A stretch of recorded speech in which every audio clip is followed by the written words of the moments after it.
ஆண்டவருடைய ஆவி என்மேல் உள்ளது, ஏனெனில் அவர் எனக்கு அருள் பொழிவு செய்துள்ளார். ஏழைகளுக்கு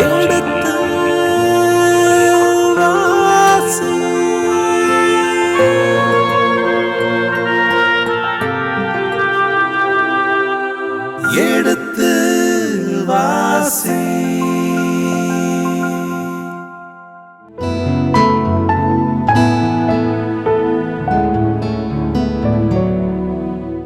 இனி இதயங்களே எடுத்து வாசி நிகழ்ச்சியில் சாமுவேலின் முதல் புத்தகத்துடனான விவிலிய விளக்கங்களுக்கு செவிமடுத்துக் கொண்டிருக்கின்றோம். கடந்த பகுதியின் தொடர்ச்சியை இன்று தொடங்குவோம். வாருங்கள் நிகழ்ச்சிகள் செல்வோம். உங்கள் சார்பாக தந்தை அவர்களுக்கு வணக்கம் சொல்லி நிகழ்ச்சியை தொடங்குவோம்.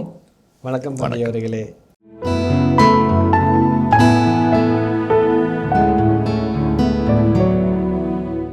அவனுடைய பார்வை வித்தியாசமெல்லாம் மாற்றி யோசிக்கிறது. முதலாவது பாருங்க, ஆண்டவர் நமக்கு அளித்துள்ளவர் இப்படியெல்லாம் நாங்கள் செய்யக்கூடாது.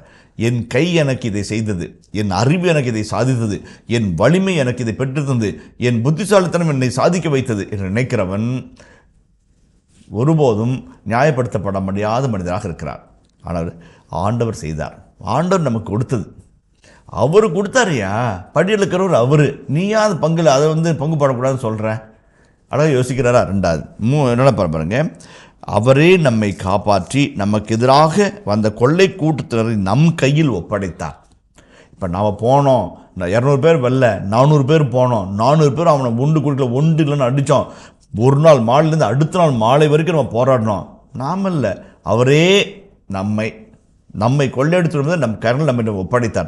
அதில் 4 இடத்துல கடவுளுடைய இதை கொண்டு வராரு பாருங்க.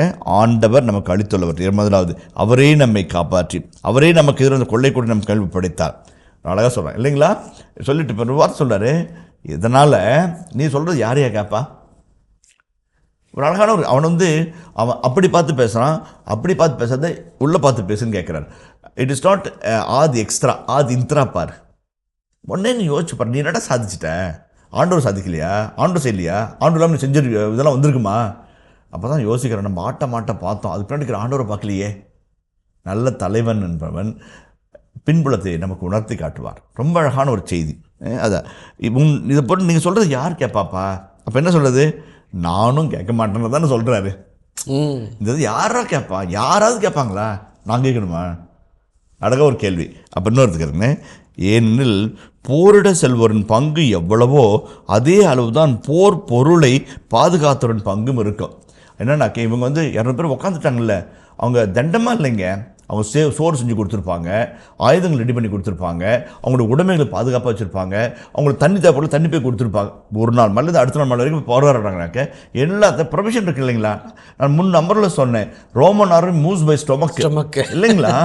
இப்போ ஒரு 1.5 நாள் நீ போராடிக்கிறேன்னா சும்மா சோறு நான் போராடி போயாடா, நான் கொடுத்த சாப்பாட்டை சாப்பிட்டல இல்லைங்களா? அப்போ தாவீது ஒவ்வொருத்தருடைய நன்மைத்தனத்தையும் அங்கீகரிக்கிறார். யாராக இருக்கட்டும் நம்ம முன்னாடி வராங்க அப்படின்னாக்க அவங்க மதிக்கப்படுகிறார்கள் என்று அவர்கள் உணரப்பட வேண்டும், அவர்கள் நேசிக்கப்படுகிறார்கள் என்று உணர்த்தப்பட வேண்டும். அதான் ரொம்ப முக்கியம். அதான் ஒரு நல்ல மெய்ப்பனுக்கான ஒரு அழகான, இந்த ஆடு அந்த ஆடு எல்லா ஆட்டுக்கும் ஒரு தடவல், ஒரு முத்தம் கொடுக்கறது, அதை தட்டி கொடுக்கறது, ஒரு மிரட்டிட்டு போகிறது, அதானே ஆயன் பண்ணுறான். ஒவ்வொரு ஆட்டுக்கும் ஒரு இது பண்ணுறான், ஒவ்வொரு ஆட்டோட ரிலேட் பண்ணுவோம். நம்ம வீட்டில் ஆடு வளர்த்துக்கிறோம், மாடு வளர்த்துக்கிறோம், அதானங்க ஒரு நேசம்.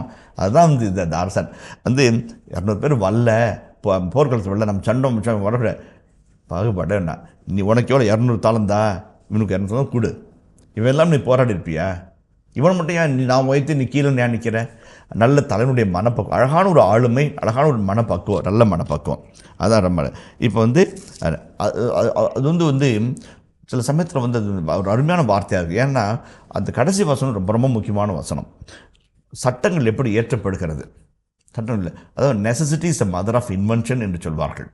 சட்டங்கள் வழக்கங்களாக இருந்து, வழக்கங்கள் தொடர் நிகழ்வுகளாக இருந்து, அந்த தொடர் நிகழ்வுகள் பாரம்பரியமாக மாறி பாரம்பரிய சட்டங்களாக மாறி இருக்குது. பல இடத்துல அந்த மாதிரி திருச்சி சட்டங்களை கூட அந்த மாதிரி சொல்லியிருக்காங்க. பாரம்பரியத்திலிருந்து வருகிற ஒரு சில நிகழ்வுகளை சட்டங்களாக நம்ம ஏற்றுக்கொள்ளணும் என்று சொல்லியிருக்காங்க. அதில் பாருங்கள், இந்த கடைசி வசனம் பாருங்கள், இந்த முறையை இன்று வரை உள்ளது போல் இஸ்ராயல் பின்படும்படி தாவீது நியமமும் கட்டளையுமாக ஏற்படுத்தினார். It has become a command, it has become a rule of the state. இவங்க மட்டும் இல்லை, இந்த சிக்லாக கொள்ளடிச்சு வந்த 200க்கு மேற்கு மட்டும் இல்லை, எவெல்லாம் சோகா வராங்களோ, யாரெல்லாம் சுமையை சுமந்திட்டு வராங்களோ, யாரெல்லாம் கழுதைகளையும் பார்த்து சாணி போட்டு அவங்களுக்கு தீனி போட்டு சாணி எல்லையா பத்திரம் வச்சுக்கிறாங்களோ அவங்களுக்கும் பங்கு கொடு. உள்ளக்கும் பங்கு இல்லாமல் இருந்திருக்கலாம். சவுலுடைய காலத்திலோ அல்லது ஆக்கீஷனுடைய காலத்திலையோ கொடுக்கப்படாமல் இருந்திருக்கலாம். தாவீது ஒரு புது நியமங்களை உருவாக்குறார். ரொம்ப முக்கியமான ஒரு அழகான காட்சியாக இதை அமைய பார்க்குறேன் நான். அடுத்த வசனத்தை வாசிப்போமே. தாவீது சிக்கலாக வந்தபோது கொள்ளைப் பொருள்களின் ஒரு பகுதியை யூதாவின் பெரியவர்களான தம் நண்பர்களுக்கு அனுப்பி வைத்து கூறியது, இதோ ஆண்டவரின் எதிரிகளிடமிருந்து கொள்ளையடிக்கப்பட்ட பொருள்களுள் ஒரு பகுதியை உங்களுக்கு என் அன்பளிப்பாய் அனுப்புகிறேன் என்றார். பின்வரும் தம் நண்பர்களுக்கு அவர் அனுப்பினார்: பெத்தேல், ராமோத்தின் தென்பகுதி, யாத்தீர் ஆகியவற்றில் இருந்தோர், அரோயர், சிப்மோத்து, எசுத்தமூகு ஆகியவற்றில் இருந்தோர், ராக்கால், ரகுமவேலரின் நகர்கள், கேனியரின் நகர்கள் ஆகியவற்றில் இருந்தோர், ஓர்மா, போராசான், அத்தாகு ஆகியவற்றில் இருந்தோர், எபிரோனில் தாவீதும் அவர்தம் ஆள்களும் நடமாடிய எல்லா இடங்களிலும் இருந்தோர். தந்தை அவர்களே, இந்த 26 முதல் 31 வரை நீண்ட ஒரு பகுதி இருக்கின்றது. இந்த பகுதியில தாவீதின் நண்பர்கள் என்று இருக்கின்றது. கொள்ளை பொருட்களை, அதாவது அவர்கள் பொருட்கள் தான், அதில் ஒரு பகுதியை தன் நண்பர்களுக்கு அனுப்பி வைத்தார் என்று இருக்கின்றது. இத்தனை பேரும் தாவீது நண்பர்களா? இவர்களெல்லாம் எங்கே இருக்கிறார்கள், என்ன செய்து கொண்டிருக்கிறார்கள் என்ற ஒரு கேள்வி தந்தை அவர்களே. நல்ல கேள்வி. அந்த பகுதி ஒரு பல நல்ல புரிதல்களை நமக்கு தரும்னு நினைக்கிறேன். ரொம்ப விளக்கமாக போகல, பட் நான் ஒரு சின்ன விளக்கத்தை சொல்கிறேன். தாவீது சிக்லாகுக்கு வந்தபோது, சரிங்களா, இப்போ அங்கே வரக்குள்ளேயே பாதி பிரித்து அங்கே பண்ணலாம். சிக்லாக்கு வராரு, வெற்றி பவனி. இப்போ கிரேக்க ரோமானிய கலாச்சாரங்களில் அரசர்கள் ஆப்பிரிக்கா வரைக்கும் போவாங்க, இந்த பக்கம் தொன்மை கிழக்கு நாடுகள் வரைக்கும் போவாங்க. திரும்பி வரும்போது மாளிகைகளும் கூட கோபுரங்களிலும் பெண்களும் குழந்தைகளும் மலர் கொத்தியும் இனிப்புகளும் வீசி அரைக்க போர் வீரர்கள் அரச பரிவாரங்களோடு நகருக்குள்ளாக ட்ரையம்ஃபண்ட் என்ட்ரி, அதாவது இயேசு எருசலேமுக்குள்ளாக அரசராக நுழைகிறது, வெற்றி பவனி இது பண்ணுவாங்க. அதில் அடிமைகள், வேலைக்காரர்கள், கொள்ளை பொருட்கள், எதிரி நாட்டுடைய ராஜாக்கள் அவங்கெல்லாம் இப்படியே வருவாங்க. அதான் Paul declare, I am a spectacle அப்படிங்கிறார். நான் ஒரு உலகத்துக்கு காட்சி பொருளாக மாறின இயேசுக்காகன்னு சொல்லி சொல்லுவார். அப்போ இந்த பவனியில் இழுத்துட்டு போகிற ஒரு ஆளாக என்ன கவரப்பட்ட மனிதனாக இருக்குன்னு இப்போ பவுலுடைய கூட சொல்லுவார். அப்போ சிக்லாக் வரைக்கும் வராரு, எல்லாத்தையும் கொண்டு வராரு. அவங்களுக்கும் பங்கு உண்டுன்னு சொல்லிட்டார். ஏற்கனவே ஒரு நீதி நிலைநாட்டினார். நீதியை தாண்டி அன்பை பற்றி ஒரு செய்தி இங்கே வருது. அன்பில் நீதியையும் நீதியில் அன்பையும் சொல்லிட்டு 2000 புதுவாழ்வு ஜபத்தில் தந்தை மரிஜோஸ் அவர்கள் அழகான ஒரு ஜபத்தை உயர்த்தினார். அதில் அன்பில் நீதியும் நீதியில் அன்பையும் கொண்டு ஒரு சமுதாயத்தை படைக்க இந்த புது வாழ்வு எங்களுக்கு அமையட்டுன்னு சொல்லிட்டு அந்த 2000 ஆண்டு ஜூபிலி ஆண்டுக்கான ஒரு விளக்கு வரையை அந்த ஜபம் கொடுக்கறது. இப்போ நீதி என்ன, அவன் பாதுகாத்தான், பொருள் கொண்டு வந்தான், சுத்தம் பார்த்தான், பொருளை நமக்கு தயார் பண்ணி கொடுத்தான், அவனுக்கும் அதே பங்கு, போராடுறவனுக்கும் அதே பங்கு எல்லாரும் சொல்லிடுறாரு. அப்போ இப்போ அன்பு பகுதி வருது. அன்பு பகுதியில் ஒரு 4-5 கருத்துக்கள் வருகிறது. ஒன்று ஒவ்வொன்றா போவோம். ஒரு பகுதியை யூதாவின் பெரியோர்களான நண்பர்களுக்கு அனுப்பி வைத்தார். யூதர்களின் பெரியவர்களான தன் நண்பர்களுக்கு, அவருடைய ஃப்ரெண்ட்ஸு யூதர்களின் பெரியவர்கள். எபிரேய மொழியில் சொல்லணுன்னாக்க ஜிக்னே இஸ்ராயல், இஸ்ராயலின் மூப்பர்கள், லீடர் தலை இருப்பாங்க, வழிநடத்துகிறவங்க, யோசிக்கிறவங்க, திங்க் டேங்க்ஸ் ஆஃப் இஸ்ராயலுடைய நண்பர்கள். இப்போ ரொம்ப ஒரு நல்ல ஸ்ட்ராட்டஜி பாருங்கள். இப்போ உங்களுக்கு வர பணத்தையெல்லாம் சேர்த்து வச்சு குமிச்சு வச்சு என்ன பிரயோஜனம்? பணத்தினால் உறவுகளை சம்பாதித்துக் கொள்ளுங்கள். பைபிள் சொல்லுது அழகாக. தாவீதை பண்ணார், நிறைய அளவில் ஒரு கொள்ளை பொருள் கிடையாது. தாவீதின் கொள்ளை பொருள், ஏன்னா அவர் சீஃப் ப்ரோட்டாகனிஸ்ட்டு, அவருக்கு நிறைய பங்கு, அப்புறம் எல்லாருக்கும் ஒரு பங்கு வருது. இப்போ அவருக்கு அவருக்குன்னு வச்சுக்காமல் செல்வங்களினால் நண்பர்களை வட்டத்தை பெருக்கிக் கொள்கிறார், உறவுகளை பலப்படுத்திக் கொள்கிறார், பழைய உடன்படிக்கைகளை புதுப்பித்துக் கொள்கிறார். அதுதான் ஒரு நல்ல தலைவனுக்குரிய தந்தையர்கள் பேராசிரியராக இருந்தபோது அருள் செல்வம் ராயப்ப நாயர் அவர்கள் அடிக்கடி சொல்வார், every relation is an opportunity, every opportunity is a relation. நான் உங்களோடு உறவாடுவது உண்மையாகவும் நேசமும் இருந்தால் பலவிதமான நல்ல வாய்ப்புகளுக்கு அது வகையாக அமையும். அல்லது பல நல்ல வாய்ப்புகள் வரும்போது அந்த வாய்ப்பாக மட்டும் பயன்படுத்தாமல் அதை உறவாக பார்த்தோம்னாக்க அதில் ஒரு புனிதம் கிடைக்கும், ஒரு நல்ல நட்பு உணவுக்கு பிறக்கும், இல்லைங்களா? Every relation is an opportunity, every opportunity is a relation. தாவீது தானே பண்ணுறாரு. அவருக்கு ஆப்பர்ச்சுனிட்டி என்ன, great opportunity, blessings of God பார்க்குறார், வந்தார். அப்போ அதை வச்சுட்டு நிறைய உறவுகளை பயன்படுத்துகிறார். ஒரு நல்ல அழகான ஒரு தலைமைத்துவ பண்பு பாருங்கள். அவர் சொல்கிறாரு, யூதாவின் பெரியவங்கள நம்மளை நினச்சி பார்த்துட்டு அவர் சொல்கிறாரு, இதோ ஆண்டவரின் எதிரிகளிடமிருந்து கொள்ளையடிக்கப்பட்ட பொருட்களில் ஒரு பகுதி உங்களுக்கு அன்பளிப்பாக அனுப்புகிறேன். அது என்னன்னாக்க ரொம்ப அழகான வார்த்தைங்க. ஆண்டவரின் எதிரிகளிடமிருந்து, என் எதிரி ஆண்டோடைய எதிரிடா, நான் ஆண்டவர் என் பக்கமாக இருக்கிறார் சொல்கிறாங்களா இல்லைங்களா? ஆண்டவரின் எதிரிகளிடமிருந்து கொள்ளையடிக்கப்பட்ட பொருளை நான் உங்களுக்கு அனுப்புகிறேன். என்ன அனுப்புகிறேன்? அந்த இப்போ வந்து அது என்ன போட்டுக்கிறாருனாக்க பெரேக்கா அப்படின்ற வார்த்தையை பயன்படுத்துகிறார் ஆசிர். ஆண்டவர் எனக்கு ஆசி அளித்தார், அந்த ஆசியில் உனக்கு நான் பங்கு தருகிறேன். நான் அனுப்புறது ஆடு இல்லை, மாடு கிடையாது. சாமியை நான் வச்ச ஆசீர்வாதத்தினுடைய ஒரு பகுதி உன் பகிர்ந்து கொடுக்குறேன். அதான் ஒரு அழகான வார்த்தை. அதான் பெரேக்கான்ற வார்த்தை பயன்படுத்தப்படுகிறது. அன்பளிப்பாய் அனுப்புகிறேன். It's a blessing that I'm sending you which I received from the Lord. அதான் அவர் அழகாக சொல்கிறாரு. அப்போ எதுக்காக ஜிக்லா பகுதிகளில் வந்து கொள்ளையடிச்சிருக்கிறாங்க, இஸ்ராயலை வதச்சிருக்கிறாங்க, அமெரிக்கா உள்ளது பூந்து போகிறாங்க, தாவீது கண்டு காணாமல் இருக்கிறான்னு கொஞ்சம் மனசில் பொறுமிட்டுக்கிற அந்த யூதாவின் பொருள்களை பிளட் போட்டதுக்குள்ளே கொண்டு வரார் இல்லைங்களா? அது இரண்டாவது பாருங்கள், பின்வரும் நண்பர்களுக்கு அவற்றை அவர் அனுப்பினார். அதை பார்த்தா பெத்தேல், ராமா, இதெல்லாம் என்ன நகரங்கள்? ஆண்டவரின் திருத்தலங்கள். ராமாவில் தான் சாமுவேல் பிறந்தார் இல்லைங்களா? ஷைலோ இல்லைங்களா? ராமாத்தாவிலிருந்து ஷைலோவுக்கு போவாங்க. அப்போ ஆண்டோனின் திருத்தலங்கள், கல்டிக் சென்டர்ஸ், துளிபாட்டு கூடங்கள். அதே மாதிரி பெத்தல், ஹவுஸ் ஆஃப் காட், தொன்று தொட்டு வருகிற ஒரு பழமையான ஒரு. அப்போ அங்கே இருக்கிற லேவியர்கள், அந்த குருக்கள், அவங்க ரொம்ப முக்கியம். ஒவ்வொரு மக்களையும் சந்திக்கக்கூடிய மனிதர்கள் அவங்க தான். கடந்த தலைமுறையில் முதல்வராக இருந்த ஒரு நல்ல மனிதர் ஆசிரியர்களை, அதே போல் வழக்கறிஞர்களை, அதே போல் காவலதிகளை அந்த துறைகளுடைய நலனிலை வந்து தன் கட்டுப்பாட்டில் வைத்திருந்தார். ஏன்னா அவர்கள் நாட்டின் கண்மணிகள், பல முடிவுகளுக்கு அவர்கள் அச்சாணிகள். அது ஒரு வெற்றி பெற்ற தலைவனுடைய ஒரு மனப்பக்குவம். அதே போல் தாவீது யூதாவின் பெரியவர்கள், ஜெக்கெனிம் மூப்பர்கள் அவர் கையில் வச்சுக்கிறாரு. அதே போல் லேபியர்கள், அவங்க வந்து ரொம்ப ரிலீஜியஸ் சர்க்கிள், அவங்க பவர்ஃபுல். அவங்க சொன்னாங்கன்னா அந்த சமூகம் கட்டுப்பட்டு நிற்கும். அவங்களெல்லாம் இழுத்து பிடிச்சிக்கிறார். பெத்தேல், ராமோத்தினுடைய தென்பகுதி, அந்த ஷைலோனுடைய அந்த பகுதிகள், அப்புறமேட்டு ராக்கால், எகுவரின் மகர்கள், கேனியர்கள் நகர்கள் ஆகியோர்கள் இருந்தவர்கள் அப்படின்னு இந்த பகுதியெலாம் கொடுக்குறார். இப்போ வந்து அது ஒரு பகுதி சொல்கிறாரு. இதை கிட்டத்தட்ட வந்து ஒரு 17 நகர்கள் அங்கே அந்த இடத்துல குறிப்பிடப்பட்டிருக்கிறது. அப்படின்னா எல்லாரையும் நினச்சி பார்க்குறாரு, எல்லாத்தையும் நினச்சி பார்த்து ஒவ்வொருத்தருக்கும் ஒரு பகுதி அனுப்புகிறார். ஒவ்வொன்றையும் ஆசிரியர் தான் அனுப்புகிறாரு. ரெண்டாவது வந்து அவன் அவ்வளோ கொள்ளடிச்சுன்னு சொல்லி கேள்விப்பட்டான், ஆனால் அதில் எனக்கு பங்கு இருக்குதே. அதான் ஒரு இப்போ உங்களுக்கு ஒரு 50 லட்சம் லாட்ரி டிக்கெட் விழுதுன்னு வச்சுக்கங்களேன், எனக்கு வந்து இன்ஃபர்மேஷன் இல்லைங்களா? இதே என் தம்பிக்கு 50 லட்சம் விழுந்துச்சு வச்சுங்களேன், அது எனக்கு பெனடிக்ஷன் இல்லைங்களா? உங்களுக்கு 50 லட்சம் விழுந்தா அப்படியா, very good, God bless you, அவ்வளோதான் என்னால் முடியும். அதுக்கு மேலே ஒன்றும் ஆகாது. மீறி போனால் ஒரு டின்னர் கூட்டு போவீங்க, தெரியுங்களா? கூட்டு போவீங்க. ஆனால் என் தம்பிக்கு விழுந்துச்சுன்னா அவனுக்கு 50னா எனக்கு 25 கிடைக்கும் இல்லைங்களா? அப்போ தாவீது வந்து பெற்றுக்கொண்ட ஆசீர்வாதம், நீங்களாம் தம்பிங்க, நீங்களாம் சொந்தங்கள், நீங்களாம் இந்த பந்துக்கள், நீங்களாம் இந்த உறவுகள், நீங்களாம் நான் நேசிக்கிறவங்க.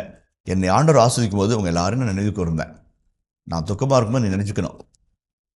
உடன்படிக்கையின் உறவுகளை புதுப்பிக்கிறாங்க இல்லைங்களா? ரொம்ப அழகானது. எத்தனை பேருக்கு இது வந்து இந்த பகுதியில் இருக்கிற எல்லாருமே வந்து ஒட்டுமொத்த சாமுவேல் புத்தகத்தில் இடம்பெற்ற பெயர்கள். சவுலோடும் தாவீதோடும் ஒட்டி உறவாடிய நகரங்கள், மனிதர்கள் எல்லாரும் வந்து பண்ணார். அதாவது அழகாக ஒரு ஆசிரியர் அழகாக சொல்கிறாரு, with the blessings of God, with the victory of God, David is establishing a network. ரெண்டாவது பாயிண்ட்டு, யார் ப்ளஸ் பண்ணுவா? அரசன் ப்ளஸ் பண்ணுவான். இவன் நாடோடி கிடையாது, அகதி கிடையாது, பயந்து ஓடி ஒளிஞ்சிருக்கிறவன் கிடையாது. உனக்கு அவசரம் கொடுக்குறோன்னா நான் யார்? நான் அரசன்டா ஆல்ரெடி. இரண்டாவது, நான் இப்பயே உன்னை ஆஸ்வதிக்கிறேன்னா, நான் அரசனானா உன்னை எவ்வளோ ஆஸ்வதிப்பேன், உன்னை எவ்வளோ நல்லா வச்சுக்குவேன். மெசேஜ் ஒரு அழகான ராஜதந்திரம், ஒரு அழகான நட்புணர்வு, ஒரு அழகான மரியாதை பண்பு பெரியவங்க எல்லாத்துக்கும், எல்லாத்தையும் அழகாக செஞ்சு முடிக்கிறார். அதான் அந்த பகுதி. அதேமாதிரி எப்ரோன், இது என்னது, 2 சமையலில் பார்ப்போம். 7.5 ஆண்டுகள் வந்து எப்ரோனில் தான் ஒரு ஆட்சி செலுத்துவார். எப்ரோனில் தான் அவருக்கு அபிஷேகம் செய்வாங்க. அப்புறம் அங்கேருந்து எருசலேமுக்கு ஆட்சி பார்த்து அங்கேருந்து 40 ஆண்டு அளவுக்கு எருசலேம் இது பண்ணுவார். இப்போ 2 தலைமுக நகரங்கள், ஸ்ட்ராட்டஜிக் பிளேசஸ். இப்போ அந்த ஒரு காட்சியாக இப்போ சின்ன சின்ன நகரங்கள் கொடுத்தா ஆசிரியர்கள் நிறைய உள்ளீடுகளை வச்சுக்கிறாரு. அதை நம்ம பார்க்கலாம். அந்த வகையில் பார்க்கும்போது ஒரு சின்ன கருத்தை சொல்லி நம்ம இந்த பதிவு செய்வோம். அப்புறம் வாழ்வியல் கருத்துக்களை வருவோம். தாவீது வந்து வெற்றியாக பார்க்காம ஆண்டவரின் ஆசையாக பார்க்குறாங்க. ரொம்ப ரொம்ப முக்கியமான ஒரு அழகான பண்பு நிலை என்னன்னாக்க, எல்லா வெற்றியிலையும் நாம் வந்து அவருடைய ஆசீர்வாதத்தை பார்த்தோம் அப்படின்னோம்னாக்க 3 விதமான மனநிலைகள் நமக்குள்ளாக வரும். 1, ஏழைகளை மறக்க மாட்டோம், நமக்கு உதவிகளை உதறிவிட மாட்டோம். 3வது, நான் தான்ற எண்ணத்தை அழிச்சிக்குவோம். ஒவ்வொரு சமயத்துலேயும் அதான் வில்மா ருடால்ஃப் அப்படின்ற ஒரு பொண்ணு நிமோனியா காய்ச்சல்னால சூம்பி போன கால்களோடு போராடிய பிள்ளை. அந்த சூம்பி போன கால்களினால பள்ளிக்கூடத்தை சேர்த்த முடியாது, மாற்றுத்திறனாளி பள்ளியில் போய் சேர்த்துக்குன்னு சொன்னவங்க. அவங்க அம்மா சொல்லி கொடுத்தாங்க, ஓடுமா உன்னால் முடியுமான்னு சொல்லிட்டு. அந்த பிள்ளை சைடில் ஓடக்குள்ள அவங்க அம்மா அதோட வேகமாக ஓடி போவாங்க. அந்த அளவுக்கு வெறித்தனமாக அந்த பிள்ளைக்குள்ள ஒரு உத்வேகத்தை, வைராக்கியத்தை, ஒரு வெறியை ஓடுன்னு அந்த பிள்ளை ஓட ஆரம்பிச்சிது. நடக்கவே முடியாத பிள்ளை நடக்க ஆரம்பிச்சிது. வேகமாக நடக்க ஆரம்பிச்சு ஓட ஆரம்பிச்சிச்சு. எங்கே ஓடிச்சு? பள்ளிகளுக்கிடையே ஓடிச்சு, ஜெயிச்சிச்சு. மாநிலங்களுக்கிடையே ஓடிச்சு, ஜெயிச்சிச்சு. நாடுகளுக்கிடையே ஓடிச்சு, ஜெயிச்சு. கடைசியில் ஒலிம்பிக்கில் ஓடிச்சு. ஒரே சமயத்தில் 4 தங்கப் பதக்கங்களை தட்டி பிரித்த தங்கம் மங்கை என்று இன்றைக்கு வரைக்கும் போற்றப்படுகிற உன்னதமான ஒரு சகோதரி வில்மா ருடால்ஃப்.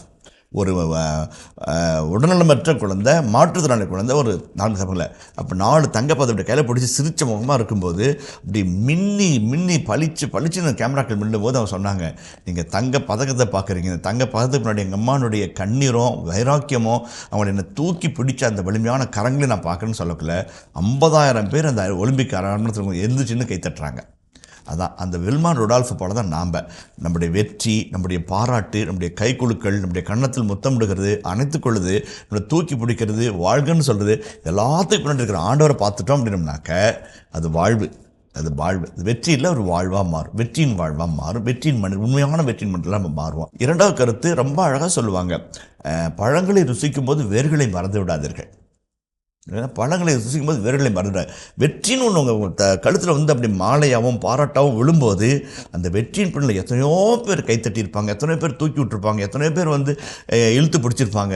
அதெல்லாம் மறந்துடக்கூடாது. நன்றி உணர்வோடு நம்மளை மாற்றிக்கும். 3வது வந்து நல்ல வெற்றி என்பது ஏழைகளோடு, அநாதைகளோடு, பல வாய்ப்புகள் இல்லாமல் தடுமாறுகளோடு இணைந்து கொண்டாடுகிற வெற்றி மிக அழகான வெற்றியாக இருக்கும். தாவீது வந்து அது அழகாக எல்லா கேனியர்கள் எல்லாரோடு சேர்ந்து கொண்டாடுற மகிழ்ச்சி வந்து விபிலி மகிழ்ச்சியும். அது திட்ஸ் பிப்ளிக்கல் ஜாய். நான் சொல்லுவேன் பசங்கிட்ட, ஊதாரம் இந்த வீட்டுக்கு வந்தாண்டா ஆட்டம் பாட்டம் கொண்டாட்டம், சிக்கனு மட்டனு. அதான் நான் பாரு அவன் பையன் வீட்டில் வந்துங்கிற நாள் கழித்து ஒரு மட்டன் போடாமல் வந்து ஒரு பீஃப் பிரியாணி போடுறாரு அப்படின்னு. ஏடா அப்படின்னா மட்டன்னா நம்ம ஊரில் பெரிய செலவு, பெரிய விருந்தம் அதானே போடுறாங்கண்ணே. ஆனால் சொன்னால் லூக்காவுடைய மணலில் வந்து அழகான மணலில் ஒரு சிக்கன் எடுத்த ஒரு நாட்டுக்கோழி வாங்கணும்னா, 1 கிலோ கோழி வாங்கணும்னா 450 ரூபா போட்டு வாங்கணும்னா 5 பேர் சாப்பிட்லாம். ஒரு மட்டன் அடித்தோம்னா எவ்வளோ பேர் சாப்பிட்லாம்? ஒரு 50 பேர் சாப்பிட்லாம். ஃபேட்டட் காஃப்னாக்க அந்த விருந்துக்காகவே தயாரிக்கப்படுகிற ராஜ கம்பீர பசுக்கள், கொழுன்னு இருக்கும், வனப்பாக இருக்கும், மிகுந்த எடையாக இருக்கும். அதை வந்து நம்ம விருந்து கொண்டாடுறது பயன்படுத்தினோம்னாக்க ஊரே சாப்பிடும். என் மகன் வந்தது என் வீட்டுக்கு மட்டும் மகிழ்ச்சி கிடையாது, இந்த என் சொந்தத்துக்கு மட்டும் இல்லை, ஊருக்கே மகிழ்ச்சி. அது உலகளாவிய மகிழ்ச்சி, இந்த மாதிரி ஒட்டுமொத்த மகிழ்ச்சி. அதான் வந்து விவிலிய மகிழ்ச்சி தான். ஒரு ஆடு காணாமல் போனால் அல்லது வந்து ஒரு சில்லறை காசு காணாமனா அண்டை வீட்டரை அழைத்து என்னோட மகிழுங்கள், காணாமல் போட்டு நான் கண்டுபிடித்தேன். அந்த யூனிவர்சல் ஜாய் வந்து எக்ஸ்பான்சிவ் ஜாய் வந்து விவிலிய கருப்பொருள். சில பேர் பாருங்கள் அப்படியே வந்து மிகப்பெரிய உயர்வாக இருக்கும், ஒரு பெரிய கார் வாங்கியிருப்பாங்க அல்லது நிறைய சாதிச்சிருப்பாங்க, ஒன்றுமே நடக்காத மாதிரி அப்படி மெதுவாக போக வருவாங்க. அடக்கமல்ல, அது சுயநலம். புறம்பட்டுருவானோ, கண்ணு பட்டுருமோ, எரிஞ்சு விடுவானுங்களே. மகிழ்ச்சி கொண்டாடணும். தாவீது அழகாக பங்கிட்டுக்கிறார், எல்லார்ட்டையும் பங்கிட்டுக்கிறாரு, எல்லாருக்கும் அந்த மகிழ்ச்சி கொடுக்குறாரு. எல்லாரும் ஆண்டவரை துதிப்பாங்க, எல்லாரும் ஒரு மகிழ்ச்சியை பார்ப்பாங்க. இவருடைய ப்ரைஸ் வந்து மற்றவங்களுக்கு சர்ப்ரைஸாக மாறுது. 31 வசனங்களை நாம் கடந்து வந்திருக்கிறோம். 30ஆம் அதிகாரத்தில் முத்தான வசனங்கள். போர்கள், கொள்ளைப்பொருள், கொள்ளடிக்கப்படுவது, மனம் சோர்வது, இப்படிப்பட்ட ஒரு சில சின்ன சின்ன செய்திகளாக இருந்தாலும் கூட அவர்களோட இருக்கின்ற ஒரு அழகான இறையியல் நம்ம வந்து கட்டி போடுகிற ஒரு அதிகமாக இருக்கிறது. 31ஆம் அதிகாரத்தில் 11 வசனங்கள் தான் இருக்கிறது. ஆனால் அதுக்கு முன்பாகவே ஒரு அழகான முடிவுரையை ஆசிரியர் தாவீதை பொறுத்த மட்டும் எழுதி வைக்கிறார் என்பது தான் என்ன தோன்றுகிறது. இது முதல் கருத்து. தாவீதை ஒரு கோணத்திலிருந்து பார்க்கின்ற பொழுது கிட்டத்தட்ட ஒரு 8 பண்பு நலன்கள் தாவீதிடமிருந்து வருகிறதாக நான் உணர்கிறேன். ஒன்றா நம்ம பார்ப்போம். அதாவது பாருங்களேன், தாவீதை வந்து இணைச்சட்ட வரலாற்று நூலாசிரியருடைய பார்வையில் பார்க்கும்போது அவர் ஒரு தோரா மனிதராக இருக்கிறார். தோரா மனிதராக, சட்டத்தை நேசிக்கிறவராக, சட்டத்தை கடைபிடிக்கிறவராக, சட்டத்தை உயிரினும் மேலாக கருதுகிறவராக, எந்த நிலையிலும் சட்டத்துக்கு புறம்பாக பிறழ்ந்து நடவாத ஒரு மனிதராக தன்னை அடையாளப்படுத்திக் கொள்கிறார். பாருங்கள், 3 காரியங்கள், 3 சாட்சிகளை சொல்கிறேன். ஒன்று, சவுல் குறுக்கேட்கும் போது ஆவிகளோடு பேசினார், கடவுளில் விளக்கப்பட்டதை செய்தார், கடவுளின் தண்டனைக்குரியவற்றை செய்தார். அவரே நாட்டில் அனைத்து பில்லிசூனியக்காரர்களையும் மாய வித்தை செய்வர்களையும் ஒழித்திருந்தார். ஆனால் அவரே அதில் போய் விழுறார். அதுவே அவருடைய அழிவுக்கு காரணம் என்று 1 குறிப்பேடு 10ஆம் அதிகாரம் 14ஆம் வசனத்தை நம்ம பார்த்தோம். ஆனால் தாவீது சட்டத்தின் மனிதராக, கடவுளை தெரிய வேண்டுமா, தலைமை குருவை கூப்பிடு அல்லது உயர் குருவை கூப்பிடு, அவருடைய எவ்வகத்தின் வழியாக இவரை தொழுத்தி தெரிந்து கொள், சட்டத்தின் மேலாக இருக்கிறார். 2வது, தோரா சொல்லுகிறது ஏழைகள், அனாதைகள், கைம்பெண்கள், அந்நியன், அதான் கெர் என்று எபிரேய மொழி சொல்லுவாங்க, அதே போல் வேற்று நாட்டினர் அல்லது அயலான், இதெல்லாம் மொழிபெயர்ப்பு செய்கிறாங்க. இவங்களெல்லாம் மறக்கக்கூடாது அப்படிம்பாங்க. இவங்க கடவுளுடைய அன்புக்கு உரியவங்க, ஏழைகள், அன்புக்குரியவங்க. இவங்களுக்கு உதவி செய்வது கடவுளுக்கு உதவி செய்வது.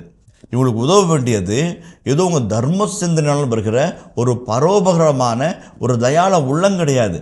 சாமியினுடைய கட்டளை, நீ உதவித்தான் ஆகணும். ஏன்னா நீ அந்த மாதிரி இருக்குல்ல, நான் உனக்கு உதவணும்னா, இப்போ நீ அவங்க இருக்கிற உதவு. எகிப்தில் நீ அடிமையாக இருக்கும்போது நான் உனக்கு உதவணும் இல்லை, அந்நியனாக இருக்கிற உதவனா இருந்தில்ல, எடுபார்க்கில் இருக்கிற உதவனா இல்லை, நீ இப்போ அவங்களுக்கு உதவு. Divine imperative. அப்போ தாவீது அந்த கட்டளை வினைச்சட்ட நூல்களிலும் மற்றும் விடுதலை பயன் நூல் 21ஆம் அதிகாரம் சொல்லுகிற, உன் மத்தியில் அந்நியன் ஒருபோதும் உடமையற்று போகவோ உரிமையற்று போகவோ செய்து விடாதே.